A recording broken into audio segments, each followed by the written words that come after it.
Assalamualaikum warahmatullahi wabarakatuh. Selamat pagi anak-anakku semuanya. Semoga kita selalu dalam lindungan Allah. Semoga anak-anakku tetap semangat belajarnya, semangat menghafalnya.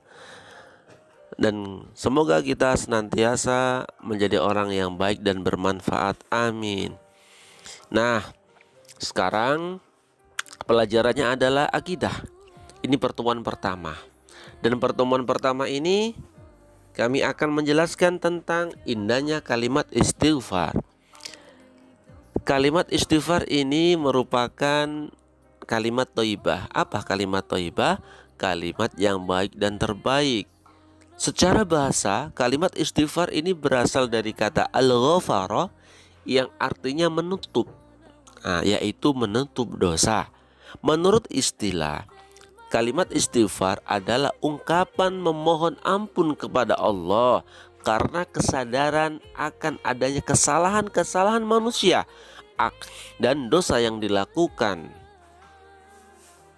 Jadi, menurut istilah, istighfar adalah ungkapan memohon ampun kepada Allah karena kesadaran akan adanya kesalahan-kesalahan dan dosa yang telah diperbuatnya atau dilakukannya.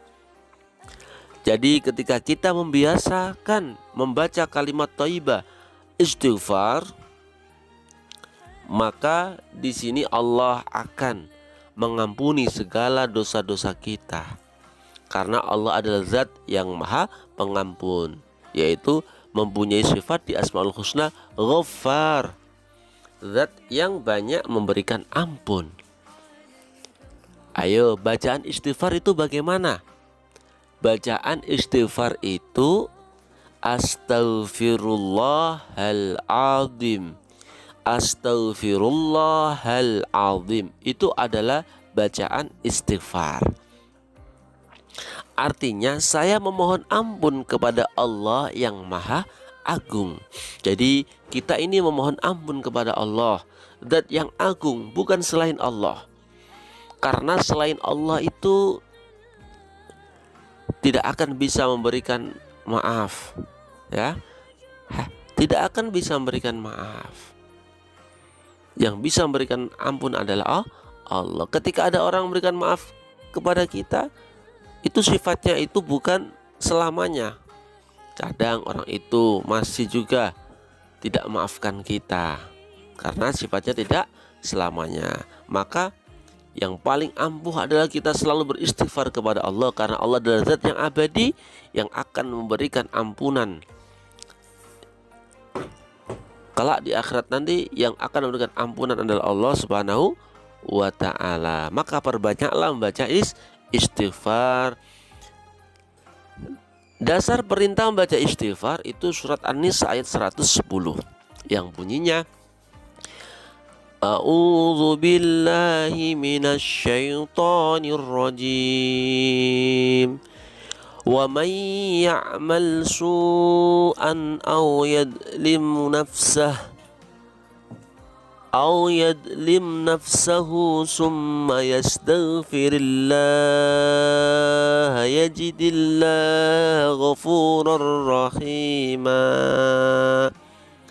Shadaqallahul azim. Dan barang siapa yang bertobat atas kejahatan dan menganiaya dirinya sendiri, kemudian dia memohon ampunan kepada Allah, niscaya dia mendapati Allah maha pengampun lagi maha penyayang. Jadi barang siapa yang berbuat kejahatan, kesalahan dan menganiaya dirinya sendiri, lalu dia cepat-cepat memohon ampun kepada Allah, lekas-lekas memohon ampun kepada Allah, niscaya dia akan mendapati Allah. Mendapati apa? Mendapati ampunan dan kasih sayang Allah Subhanahu wa ta'ala. Anak-anakku semuanya, dan juga dari hadis riwayat Abu Dawud, Rasulullah bersabda, barang siapa yang senantiasa beristighfar kepada Allah, maka Allah akan menjadikan setiap kesusahan itu ada jalan keluar, dan setiap kesempitan ada cara mengatasinya, serta memberikan rezeki dari sumber yang tidak disangka-sangka. Jadi ketika seseorang kita sering membaca istighfar, bertobat kepada Allah, tengah malam sholat, baca-baca istighfar, minta ampun kepada Allah, maka Allah akan menjadikan kesusahan pada diri kita itu ada jalan keluarnya. Allah akan memberikan jalan keluar atas kesusahan kita, atas kesempitan kita, dan Allah akan memberikan rezeki yang tidak disangka-sangka lewat jalan yang tidak disangka-sangka. Itulah fadilah daripada istighfar. Hadis dari riwayat Abu Dawud. Kemudian manfaat melafadzkan istighfar. Manfaatnya apa? 1. Mendapatkan ampunan dari Allah atas dosa kita. 2. Melapangkan rezeki dan menambah keberkahan. 3. Mendatangkan rahmat Allah.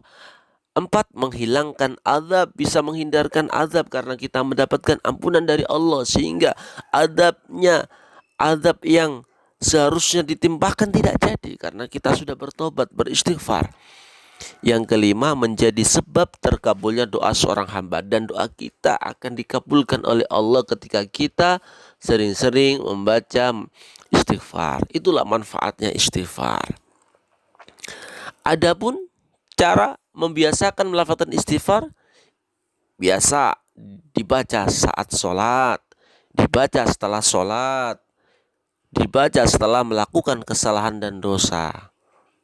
Jadi biasa dibaca saat sholat. Saat sholat kita juga membaca istighfar. Setelah sholat, yaitu setelah sholat kita zikir juga membaca istighfar. Kemudian dibaca setelah melakukan kesalahan-kesalahan.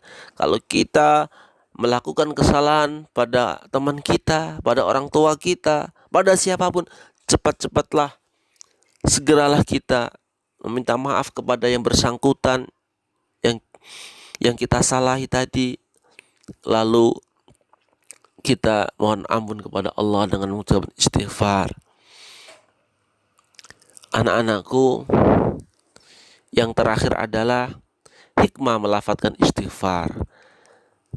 Ketika kita sudah terbiasa melafadzkan kalimat istighfar, astaghfirullahaladzim, maka hikmahnya adalah akan mendidik untuk menyadari akan banyaknya dosa. Jadi pertama, mendidik kita untuk menyadari salah kita itu banyak, dosa kita itu banyak, sehingga kita tidak menjadi orang yang sombong. Kedua, memperbaiki diri dengan menghiasi berbagai kebaikan. Jadi hikmahnya adalah diri kita ini akan terhiasi oleh kebaikan-kebaikan, terhiasi oleh amal-amal soleh. Yang ketiga, hikmahnya adalah mendidik agar kita berusaha untuk tidak melakukan berbagai keburukan. Jadi ketika sudah baca istighfar, kita akan berpikir tidak akan mengulanginya kembali lagi. Karena syarat istighfar diterima itu adalah dia menyesali perbuatannya dan tidak akan mengulanginya lagi. Jadi itulah hikmah mohon ampun kepada Allah, baca istighfar kepada Allah, yaitu agar diri kita ini terdidik berusaha tidak melakukan berbagai keburukan. Itulah tentang indahnya istighfar, anak-anakku. Ya, semoga kita bisa mengamalkannya di dalam kehidupan kita, di setiap sholat, habis sholat, ketika kita melakukan kesalahan, cepatlah kita membaca istighfar, minta ampun kepada Allah. Karena itulah kebiasaan-kebiasaan atau kesunahan yang dilakukan, anjuran yang dilakukan oleh Nabi kita Muhammad Sallallahu Alaihi Wasallam. Anak-anakku, itu yang bisa sampaikan. Semoga bermanfaat. Semoga kita menjadi orang yang ahli taubat, orang-orang yang senantiasa berbanyak istighfar, dan semoga kita semuanya menjadi anak-anak yang soleh, yang laki-laki dan anak-anak soleha yang perempuan. Cukup sekian dari kami. Terima kasih atas perhatiannya. Wassalamualaikum warahmatullahi wabarakatuh.